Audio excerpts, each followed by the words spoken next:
Okay.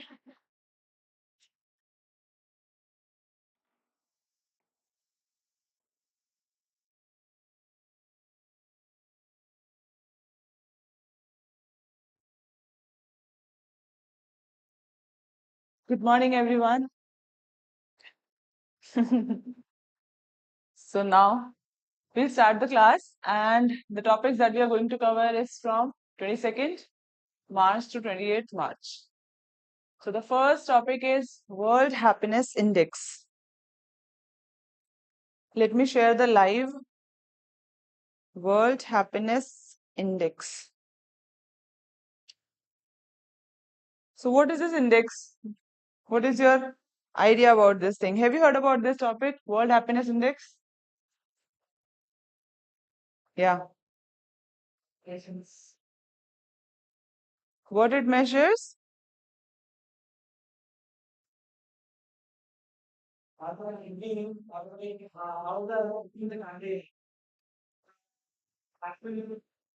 Yes, index.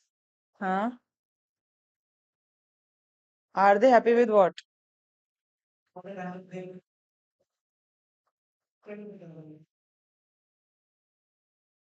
Okay with the government.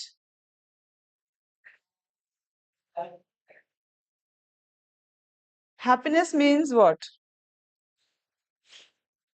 Hmm? Happiness can come from different sources, right? Happiness is like feeling good. Feel good feeling can come from anywhere. So what are the factors? What will be the factors in this index? It is World Happiness Report. Means world level it is calculated. Correct? So what will be the indicators that is important for us? How they are calculating this thing, right?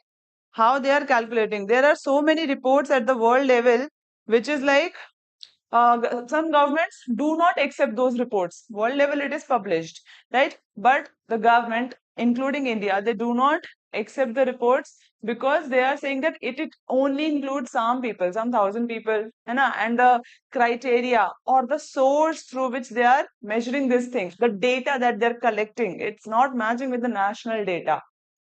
Same with the happiness index also. One more report is there where India was not related to health report, I think. Child health, malnutrition. Related to that report also, government was not accepting. Indian government was not accepting that thing. So this happens. Issues are there. So World Happiness Report, but we have to look for the from the examination perspective. We have to look at this thing. Correct? So we'll be studying. India rank. So rank is very important. India's rank is very important in this. This you have to remember. Okay.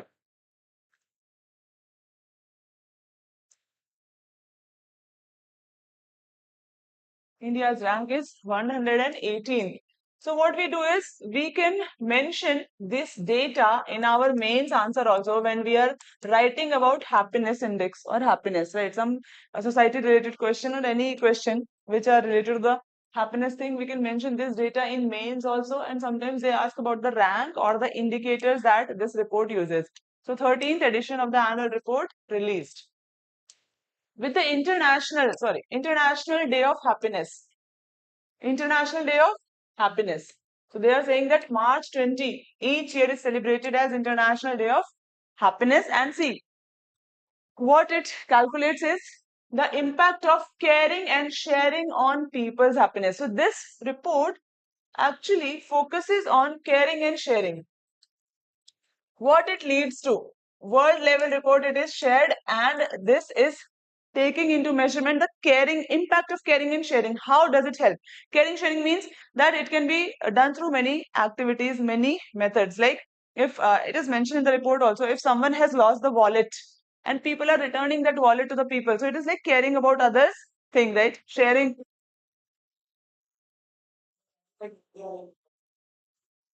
How, see, lost wallet cases are there, correct?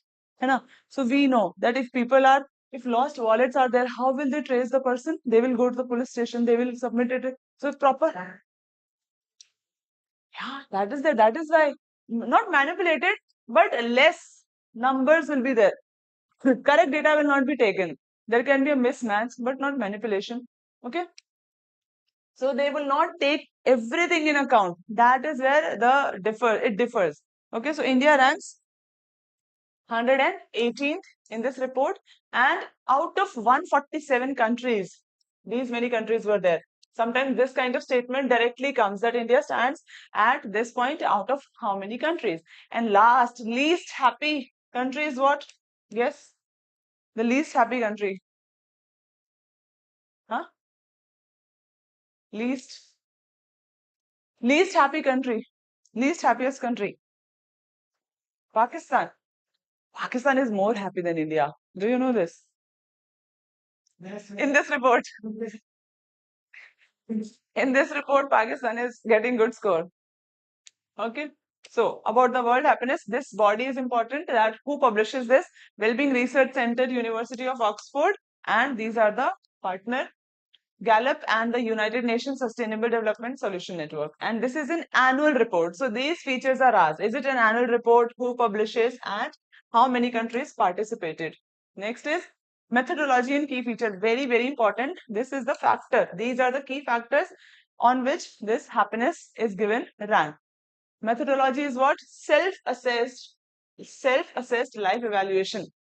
And this uses canter-related question, moving worst to best. Okay, evaluates positive and negative emotion about a country's living condition. These are the factors: social support, GDP per capita, healthy life expectancy, make life choices, freedom to make life choices, generosity, perception of corruption. So different data is collected, and this is the factor through which they are calculating it. Highlights are what? So Finland, 8th time, again it has topped this rank, happiness index rank, and it is the happiest country. So this fact you have to remember. Okay. Next is other Nordic nations dominate the top 4. So Nordic nation, basically they are dominating the scene. What are the Nordic nations? What is the meaning of Nordic nations?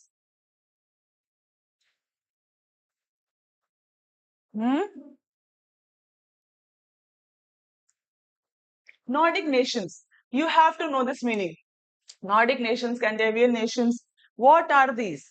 So when we cover any topic, any term that comes, we do not know the meaning of the term, that also we have to find out and we have to memorize it, because sometimes this can be asked, and if you know the nations, you can mention the name of the country. That will impress the examiner. Correct? Nordic nations are what? So these nations are connected with history, same culture, same culture, language, and history. They share same culture, language, and history. Okay, so these are what? Denmark, Finland, Iceland. These are the countries, Norway, Sweden, and they have a shared cultural, historical, linguistic ties. Okay, that is why they are called Nordic nations. So done. Now, these are the top 4 countries. Costa Rica and Mexico entered for the first time in the top 10 position. Now, major global ranking. United Kingdom's rank is 23rd, United States 24th, China 68th, and Afghanistan is ranking the least. 147th position. It is the unhappiest country. So, 2 facts that you can remember is Finland is the happiest, Afghanistan is the unhappiest. Okay. This is the table that is there. You can see score also. Okay. India. So what about the India and its neighbors rank? Very, very important. Whenever any index is there and it is world level index, so you should remember India and its neighbors rank. So India is 108. Now Nepal is 92nd, highest among South Asian nations. And Pakistan 109th above India, correct? Bangladesh 134th and Sri Lanka 133rd. So Nepal and Pakistan are performing better. And Palestine and Ukraine saw the decline. Next is, what will be the implication for India? Implication for India. So it highlights what? Caring and sharing is not there, simply. Correct? Share, we are not sharing about things. Healthy life is not there. What was the other factors? GDP, right? And health is not there. Policy focus. So what we have to do is social welfare programs, public welfare programs. We have to enhance healthcare quality. All the factors on which we rank low, we have to improve that thing, right? Currently, government is also focusing on that thing, and transparency in governance should be improved. Awareness should be created, right? Now, the question, give me the answer.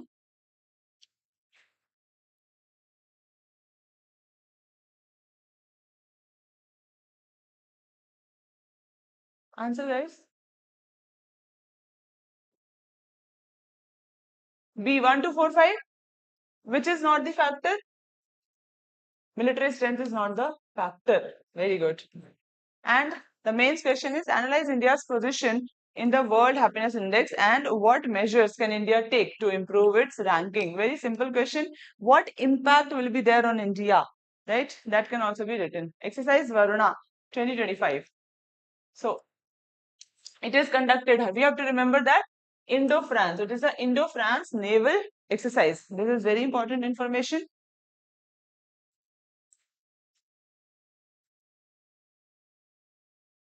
Varuna.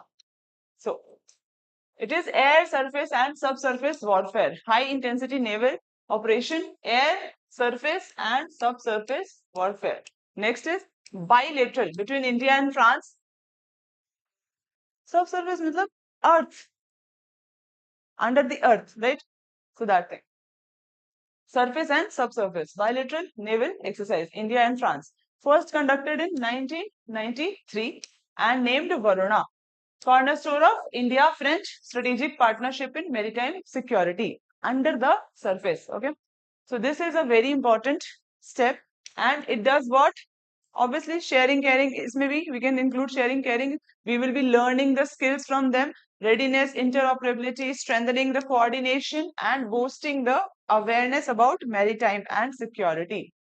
So this we don't have to remember, only the important facts between what countries it is there, right? And these are the joint carrier battle group operation, and what are the drills that are going to take place. So you can read about this thing. Dog fighting capabilities, joint operational tactics, anti-submarine warfare exercises. So these exercises will also be conducted, and surface warfare operations will also be conducted. Logistic cooperation, replenishment at sea drills, improved supply chain interoperability. So these are the things that you can read yourself, because these are not asked. Okay, so basic information should be there, that what we are going to learn, how we are going to do the exercise. Tri-services cooperation, other India, France. This is important. Other exercises between India and France. First is Varuna. Next is Fringex, Army Joint Exercise. Varuna is naval exercise. Fringex is Army Joint Exercise. Garuda is Air Force exercise. Okay, so Army, Air Force, and Naval. All the three are there. So remember the names. Okay, Varuna. Okay, Varuna, Fringex, Garuda.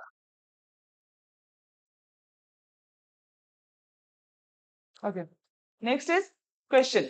Read the statements and tell me the correct statements.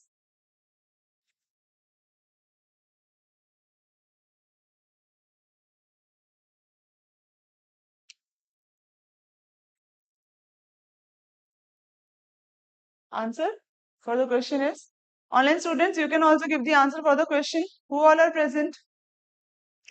Please share this live with your friends so that they can also participate.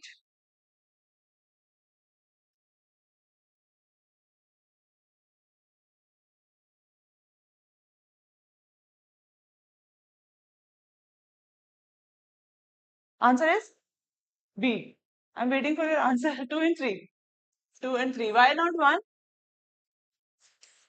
India and France. How do joint naval exercises like Varuna contribute to maritime security? This is the kind of question that can come. So what we are learning, what are the drills that are going to happen. Now next is very, very important thing, that is every week it is in news. Every week this related to this thing is news, but this report came by the United Nations World Water Development Report 2025. United Nations World Water Development Report 2025. What is the title? mountains and glaciers, water towers. So there is a difference. The report name is different, and report is United Nations World Water Development Report. So mountains and glaciers, water tower, this is the name of the report. Okay, these mountains and glaciers are called water towers. So remember this thing. So what it is saying is glacier meltdown risks food and water supply of 2 billion people. This glacier meltdown, glaciers are melting, right? And they are drifting away also. So what is happening is they are risking food and water supply. They will be risking, and this is a very frequent activity nowadays. One more news was there that the one glacier has totally melted down. One country has lost all of its glacier. That was also in news, right? So always remember all these datas and facts, because you can use this data or they can be asked anytime. And this is very impactful. Like this is a very serious matter also currently going on, climate change. So all the impact of climate change you should remember. Okay. This report. Retreating glaciers are a major threat to food and water supply for 2 billion people. But how? How they are a major threat? Retreating glaciers. How they will be a threat? Think about it. How they can be a threat? Glaciers. Hmm? Any idea? Retreating glaciers means glaciers are melting. So they are retreating, going backwards. Okay. If this is a glacier, right? So it is melting, melting, melting. So it is receding. Our hairs also, hairline also recedes when we grow old, right? So retreating. Understood? So this is retreating. So what will happen if glaciers are retreating? How? How it will impact? Tell me, guys. It will increase the sea level first of all. Hana, water will be going somewhere. Correct? Ocean level, it will be increasing the water in the area. Correct? So what will happen if the water level increases? What will happen? It will submerge the area around it. Correct? Then submerging means loss of land, loss of people, loss of things. Correct? So this way also it is going to impact. Okay, now about this report. It is a flagship report, very important point of the United Nations Water on Global Water and Sanitation Issues. Now, it prepares a comprehensive assessment of freshwater resources. Glaciers are a freshwater resource. So remember this point also. So one complete assessment is created, how to manage this thing, this water resource, how to use it, how to manage this, and then published annually on March 22, World Water Day. International Happiness Day, which day? March 20. And World Water Day is 22nd March. Sometimes these simple questions are asked. Okay. Prepared by UNESCO on behalf of. So this UNESCO is also related. This report is prepared by UNESCO and on behalf of United Nations Water. Okay. Coordinated by UNESCO World Water. World Water. Now, every year different theme is there. The theme is what? Mountain and glaciers, water towers. Okay, so this can be asked that mountains and glacier water tower, or the highlight of this report. The theme of the report is what? So what they are saying is all mountain ranges have warmed since early 20th century because of the global warming. More precipitation is falling as rain instead of snow. Right. Next is thinner snowpacks melting earlier in the year. Thinner snowpacks are melting earlier, temporary increase in river flows, and long-term decline. Peak water and glacial loss. Peak water point. What is peak water point? Hmm? Hmm? Peak water point. This can be asked. This was in news, right? So what is the meaning of, definitely these UPSC is very interested in these kind of terms. So sometimes I select some very simple topics also because the term is very interesting, you know. So our last topic is related to that also, that only. Peak water point is what?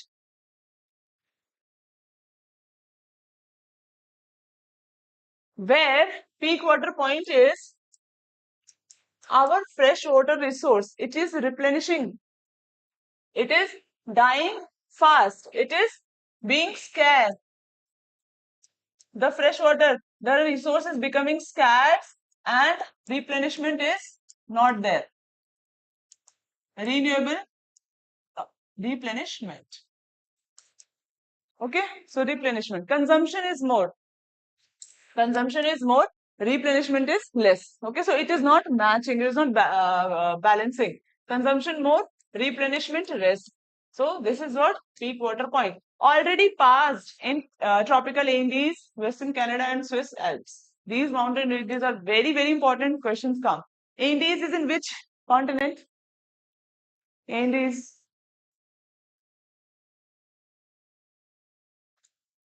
Which continent? Europe?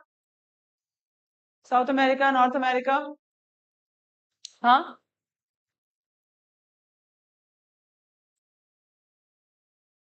Batao guys.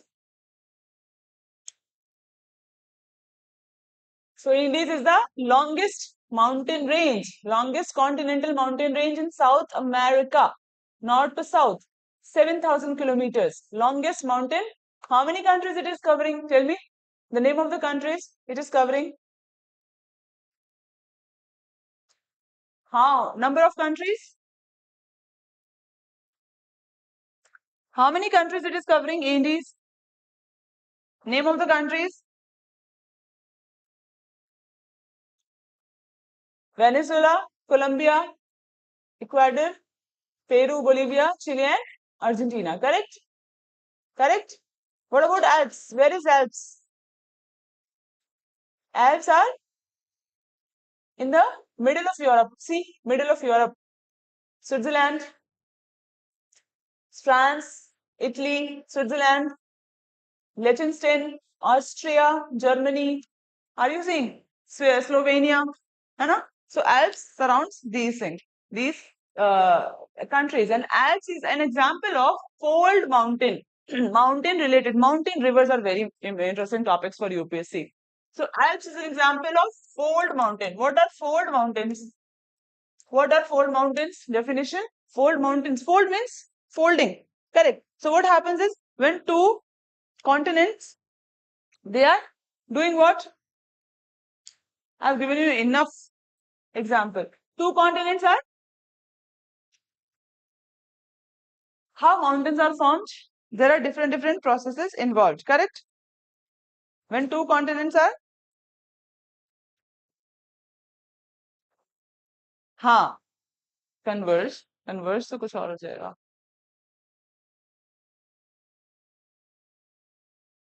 When they hit each other, right? So they do what? They rise above the surface, and then the fold mountains are created like this. Okay, so they will come like this, and they will then like this. So this is where the fold mountains are created. Okay, so this is the fold mountain. Now peak water point already passed. The rate at which we are consuming and we are not replenishing it, and it is leading to scarcity. It is already passed in these areas. Right? And then Colombia has lost. See, very, very important fact. All the facts are very important. Colombia has lost 90% of its global what? Glacier area. This was in news since the mid-19th century. And simple question can come that which country has lost most of its glacier? 90%. This is a very concerning issue. Correct? And next is projected warming is one. See, this is the warming level of the globe. Projected. It is projected that 1.5 to 4 degrees Celsius rise in the global temperature will be witnessed, and then we do not know what is going to happen because we have to keep the global temperatures under 1.5 degree Celsius and by 2100, and could result in 26 to 41% global glacier loss. What will happen then? Where will this water go? Obviously to the water bodies. Correct. Now, impacts of glacier retreat. This is how it is going to impact the system, the earth system. Okay, what will be the impact? Now you can tell me. Correct. Impact is what? See, water scarcity first of all, reduced drinking and irrigation water availability, food security risk will be there, right? Irrigated agricultural land will be affected. And then ecosystem stress, biodiversity, local water cycle, these will be disrupted. Increased risk of glacial lake outburst flow. This is in news, and this is a very frequent event nowadays. We see that GLOFs are creating a disaster. So sudden devastating flood. Within minutes, this GLOF comes and it devastates everything. Okay, so these are the impact of glacial retreat. So this can be asked. That's how it is. Sometimes simple questions are also coming because of the global issues that are happening in the world. Next is major concern is what? That it threatens the food and water scarcity, security of 2 billion people. Okay, now coming to the this water report. So first time it was published in 1992. Okay, first proposed in the 1992 United Nations Conference on Environment and Development, and it was officially established by the General Assembly in 1993. So what is the purpose of this report? What is the purpose of this report? Yes, creating awareness about this thing so that countries will take initiative. This glacier loss is not a job of one country. We see that India is in so many countries, as is also including so many countries. So countries have to come together, they have to share things, and they have to support each other in combating this thing, world issue, right? That is how we are going to save the world, and we are going to save everyone. Now, question time. Question is what? Which of the following statements about the United Nations World Water Development Report is correct? What is the correct answer? Hmm.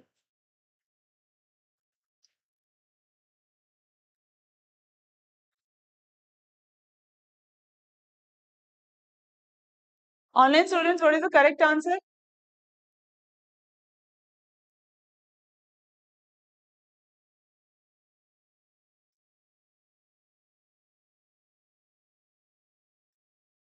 Online students, what is the correct answer?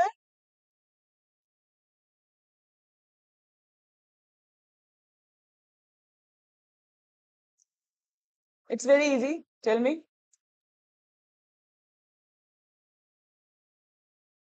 Hmm? Ah, is it published by UNEP? UNESCO? What? Part of? Who publishes this report? See.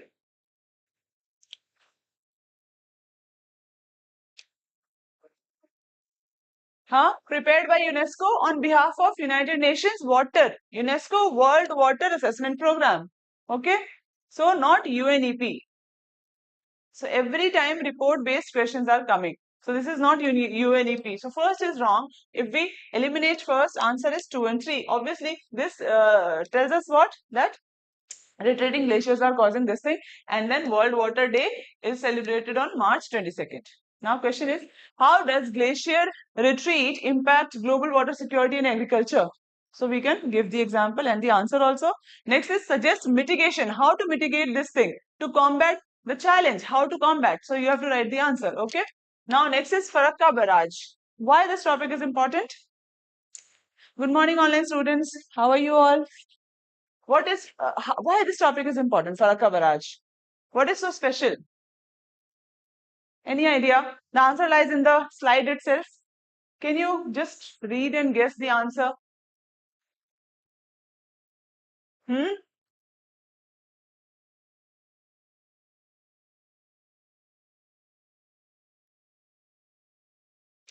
Tell me, guys.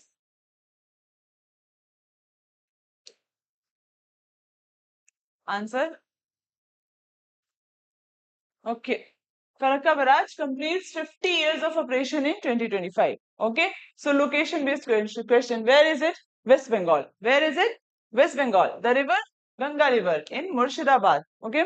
So key infrastructure. This is part of infrastructure. Yes. So infrastructure for water management and port navigation. Next is commissioning and construction. So it was commissioned first time 1975 and it took 12 years to construct. So this is a very simple and easy topic, but you should remember that location based question or infrastructure based question how they can be important, right? Purpose and functionality. So it diverts the water into the Farakka canal, then prevents silt accumulation in the Bhagirathi Hooghly river. Next is what? The agreement was signed in 1977 and Ganga Water Treaty. Ganga Water Treaty ensures equitable sharing of Ganga water for 30 years. 1996. So under this treaty, this is shared. Water is shared. Now it is on Hooghly River. Correct? Which river? Hooghly River. And Hooghly is what? Hooghly.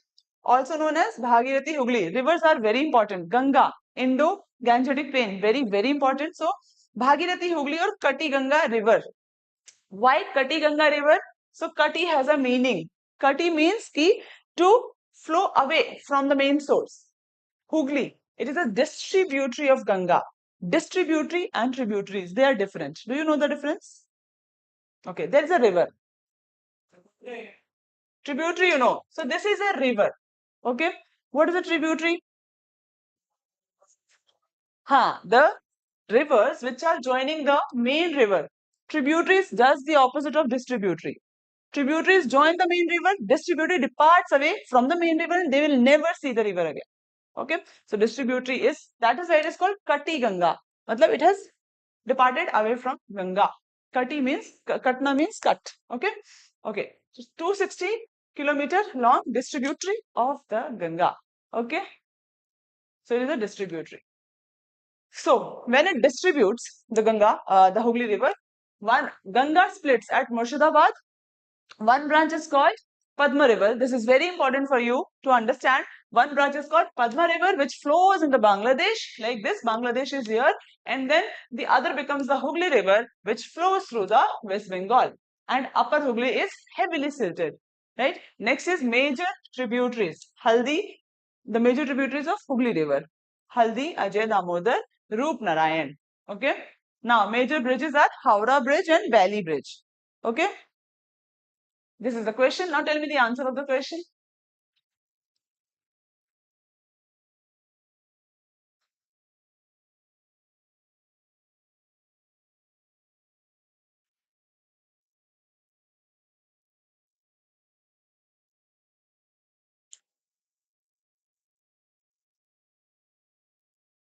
Answer?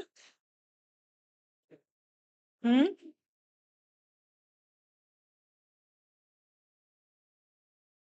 Answer is what? C? 1 and 3? Why not 2?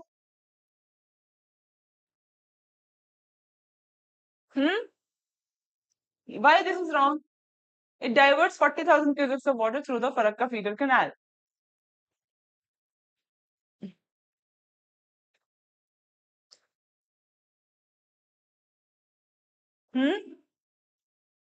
Answer will be what?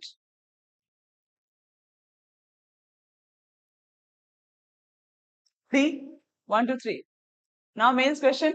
How has the Farakka barrage impacted India-Bangladesh water relation? So what we'll be doing is Farakka, how this barrage has impacted the relation between these two and regional hydrology. So we'll be mentioning what 1996 treaty, which is governing it, right? And then discuss the challenges and solutions. Okay. So this is the kind of question that can be asked. India's remittances, very, very important.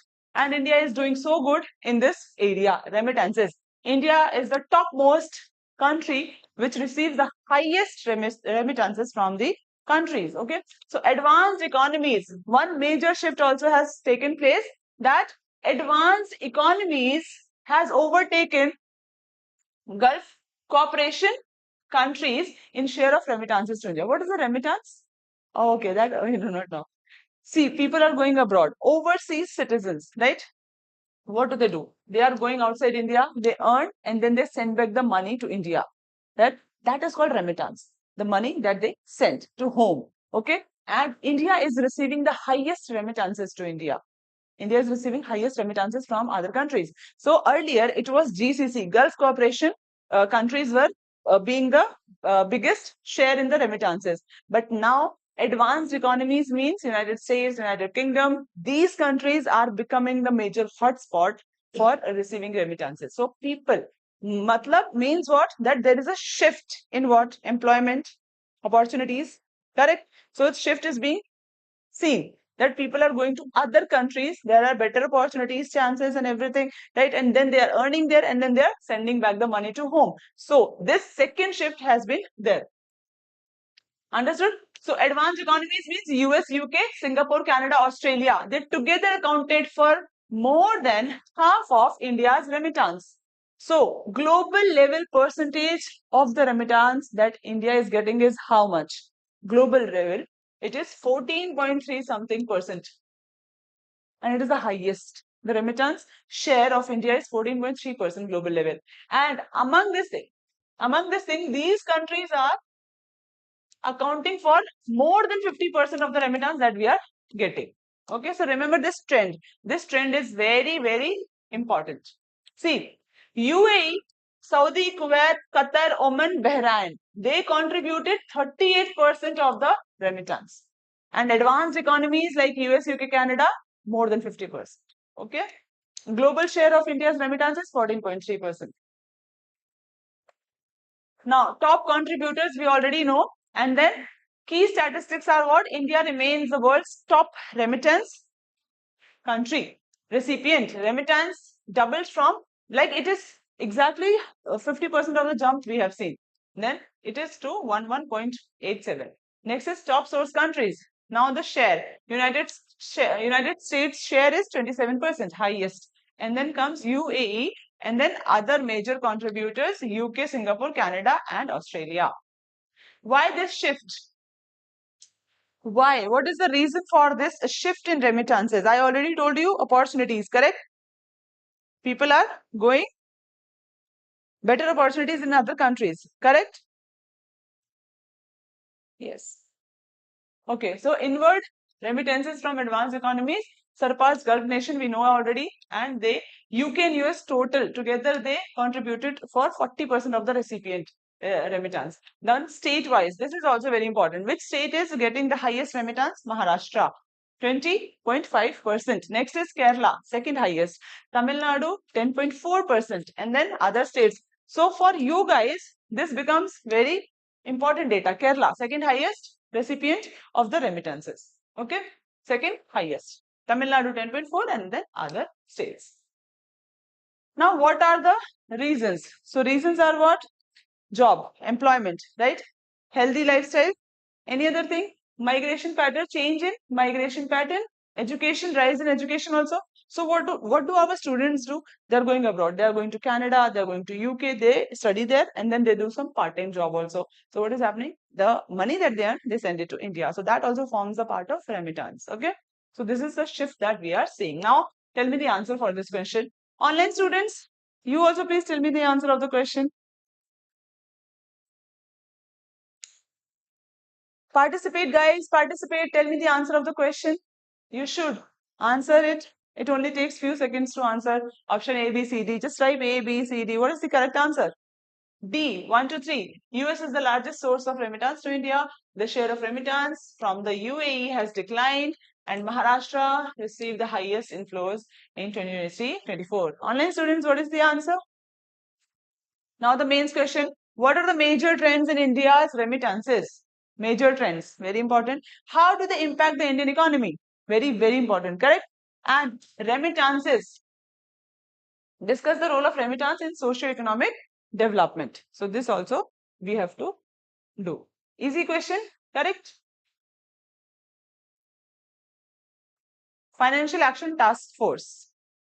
Very, very important topic. Every year this is in news because some countries are banned. Some countries are put. It releases lists. Financial Action Task Force. If we look at the name, Financial Action Task Force. So this is related to finances. What does it do is it releases lists, grey list and blacklist countries. So two lists are there, grey list and blacklist countries, in which when a country is put in the grey list category, what happens is it is kind of a warning to the countries that we have put you in the grey list. If you, first of all, their work is what?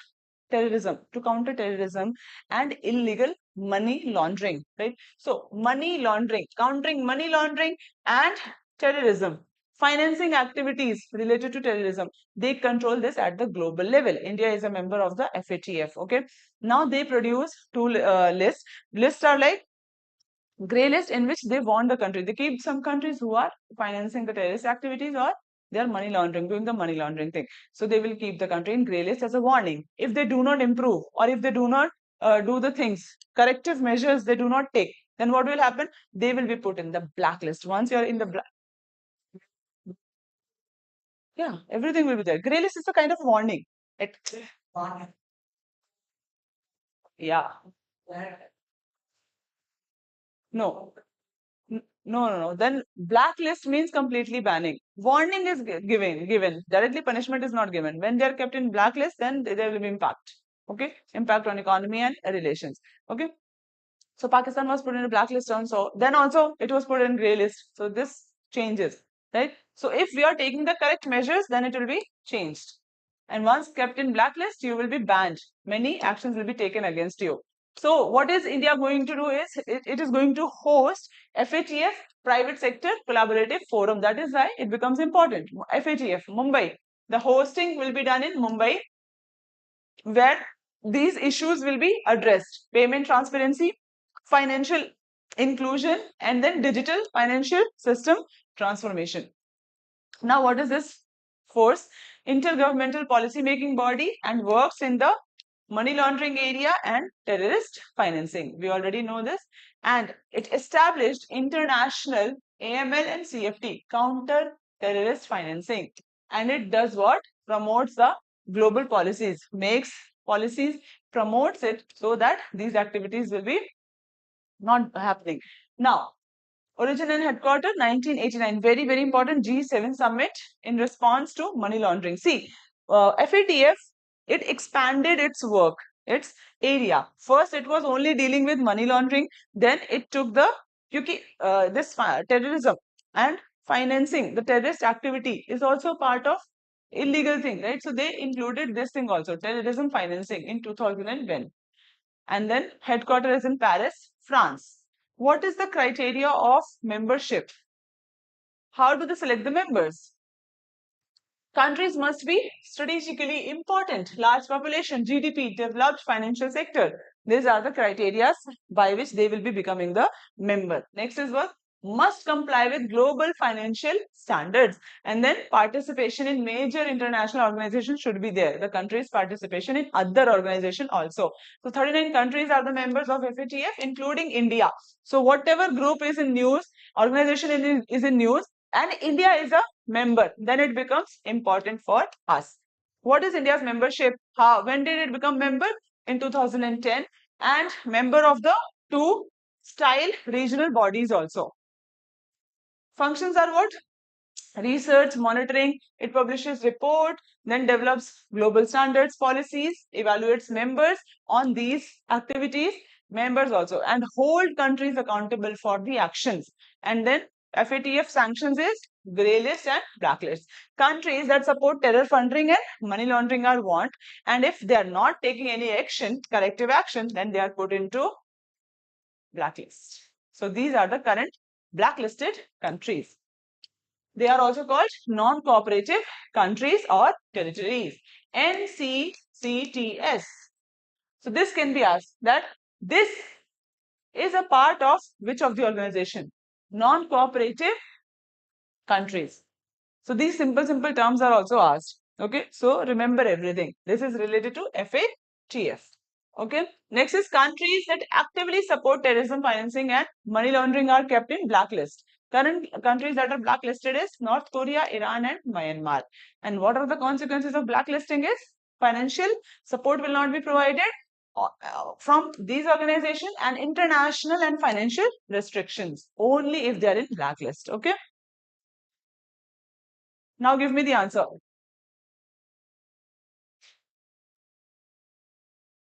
Online students, you can also give me the answer of the question. Please type A, B, C, D, whatever answer you find is correct.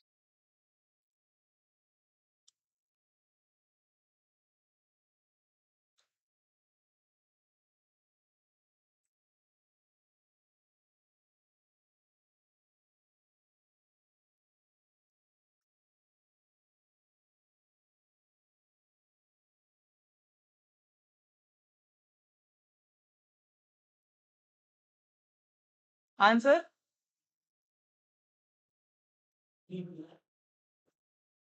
B, 2 and 3. Why not? Huh? 2 and 3?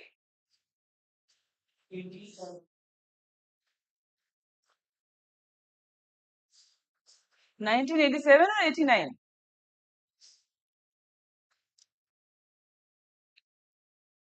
Nope.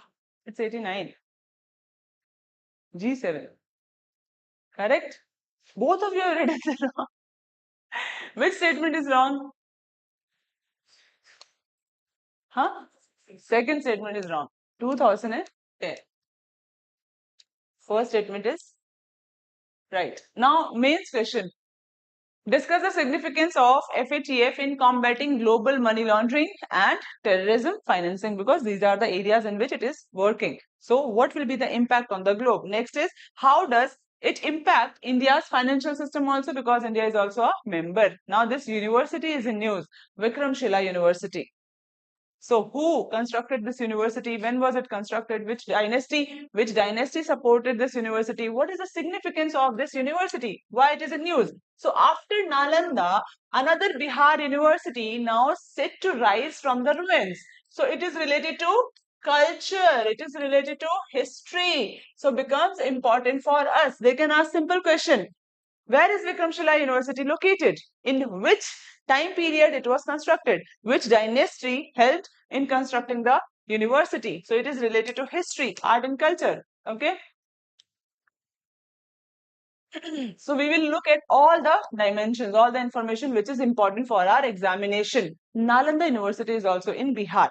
Okay. So these were the centers of learning. These universities were the center of learning for Buddhism also and for different religions also. And then what was happening? Education was being given of different subjects. So Bihar is reviving another ancient center of learning, and which is why this is important. And tourism will be developed because it is related to Buddhism. Vikramshila. Okay, Buddhism. Buddhism is a favorite topic of UPSC. Where is it located? Bihar, we already know, Bhagalpur. And we are establishing it a central university. Next is about Vikramshila University. The other points that I'm not mentioning is not important. Okay, so it was approved in 2015. You can read all the information about the things. Bhagalpur, Bihar, along the banks of Ganga River. This is very important. Who established this? King Dharmapala from the Pal dynasty, 8th, early 9th century. This statement is very important.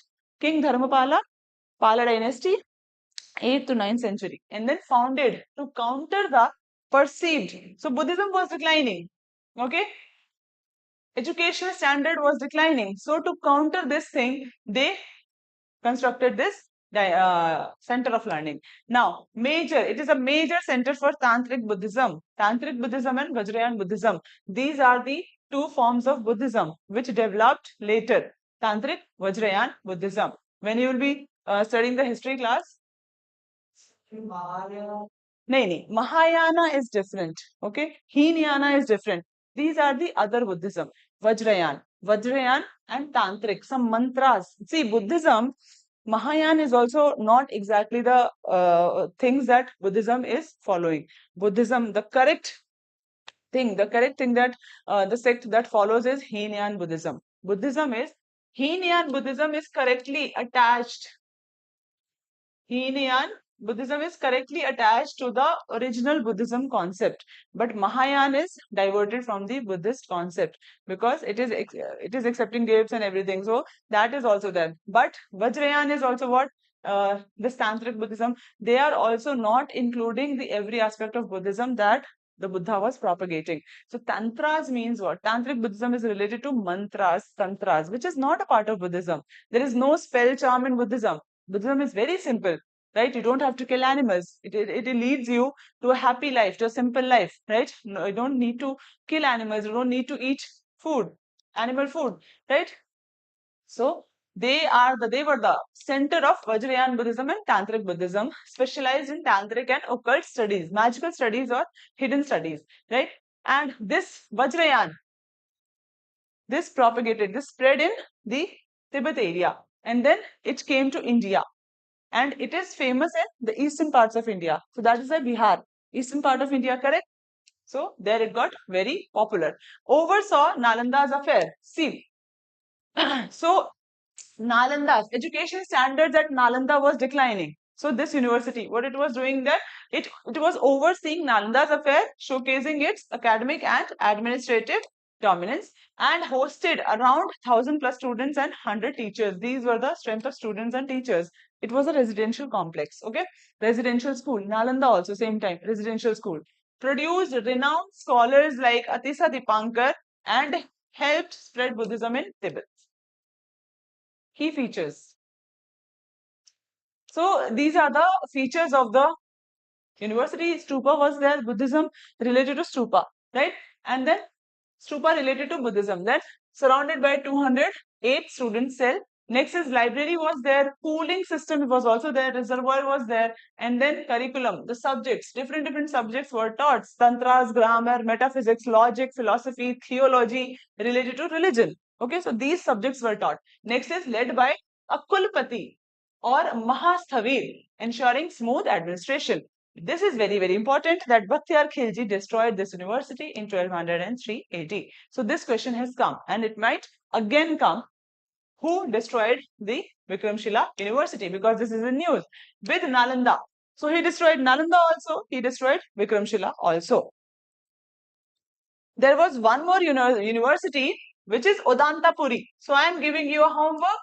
Go and read about Odantapuri University. These three universities were very popular. Odantapuri University, ancient center of learning.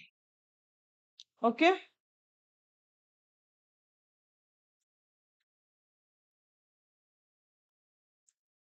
Okay.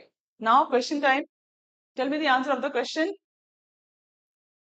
Wrote Odantapuri? Okay. Tell me the answer. Fast. Online students, you can also participate. Please tell me the answer of the question. A, B, C or D. Which is the correct answer? A? 1 and 2 only? Okay. Because Khilji destroyed. Right? Okay. Mains question, discuss the historical significance of Vikramshila University and its role in spread of Tantric Buddhism and its revival, how it is going to impact the cultural heritage and tourism. So tourism is a very important part. So it will be boosting tourism in Bihar. Correct or no? Yes. Equalization levy. So this topic is also very important. One simple question can be asked is, what is equalization levy? So you have to know the exact definition of equalization levy. This was in news. So government is planning to abolish this levy on online ads from April 1. Okay.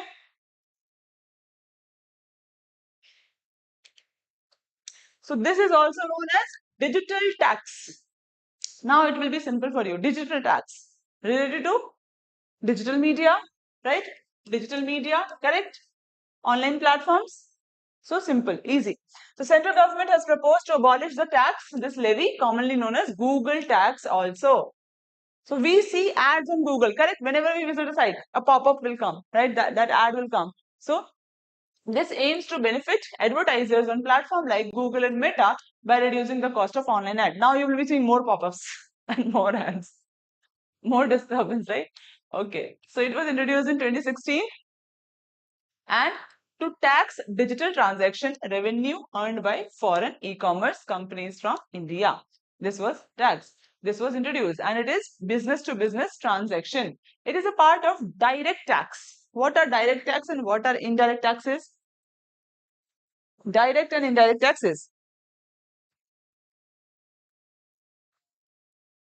DT, sorry. Direct tax, indirect tax means the tax which goes directly to the government, right? And the tax which does not go directly to the government, it will go to intermediary, then it will go to the government. Correct? So this is the direct and indirect tax. Example of indirect tax? Any example of indirect tax? GST? Is it an indirect tax? GST. Whenever you go to a restaurant or a grocery store, you will see the bill. Have you seen the bill? Have you seen the division of the bill? What is there? State GST and central GST. So what does it mean? we are not paying directly to the government, right? We are paying to the merchants, correct? Then they will be sending it to the government, correct? So GST is an indirect tax. What is the direct tax? Income tax is direct tax. Directly, it is deducting from us and going to the government. This equalization levy is also a form of direct tax. So this part can be asked, right? That it is a form of direct tax and it is deducted at the time of payment by the service recipient. Applicability, very, very important. Who are applicable to pay this tax? First is payment is made to a non-resident service provider. Non-resident, who is not a resident, is who? Who is permanent person who is staying at a specific place. Non-resident who is not permanent. So payment is made to a non-resident service provider. If it is the case, then this levy will be applying. Next is annual payment to one service provider exceeds 1 lakh in a financial year. So if the annual payment is exceeding 1 lakh in a financial year to a service provider, then equalization levy will be applying to this. So he has to pay Google tax. Okay. Services covered, online services, advertising services, digital advertising space, selling goods or services to Indian residents, foreign companies selling goods to Indian residents or users accessing them through Indian IPs. Okay. Exclusion, who are not included in equalization levy. So these are excluded. If the non-resident service provider has a permanent office in India, if it is a non-resident service provider, but it has a permanent office in India, then it will be not getting the tax, not paying the tax. If the total consideration for the service is less than 1 lakh, we saw that more than 1 lakh should be there. Otherwise, it will not be levied. So this number becomes important. Okay, 1 lakh. If the service is not used for professional or business purpose, obviously, if the income is already taxed as fee for technical services. So if they are paying already one tax fee, then they will not be paying another. Now, tax rate is what? 6% on online advertising and 2% on e-commerce transaction. Now, question.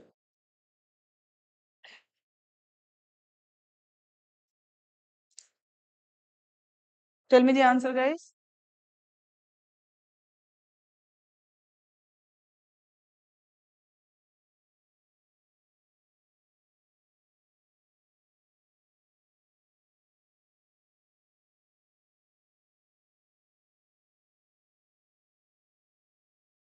Yes, guys.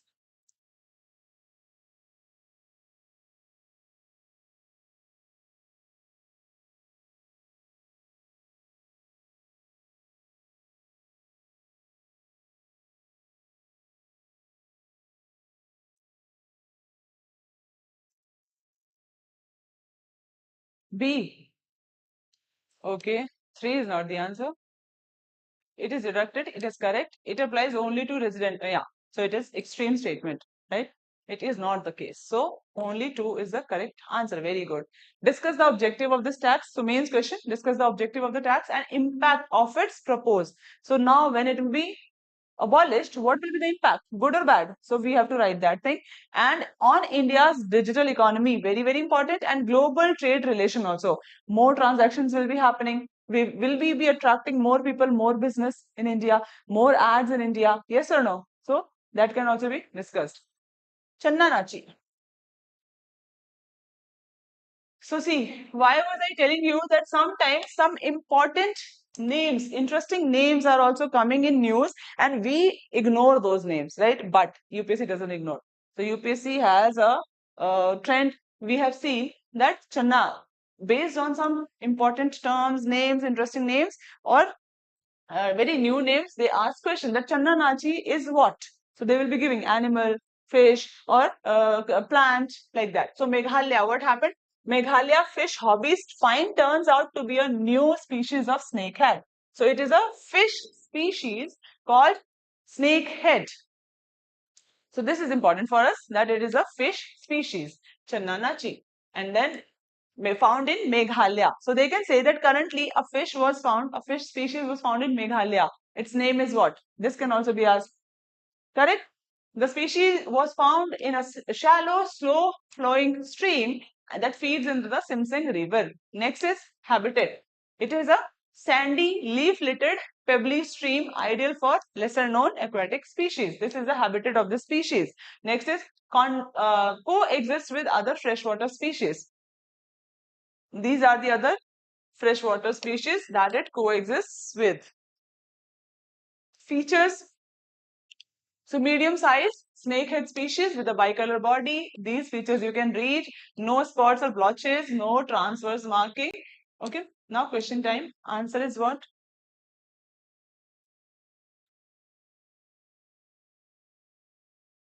Okay, tell me the answer.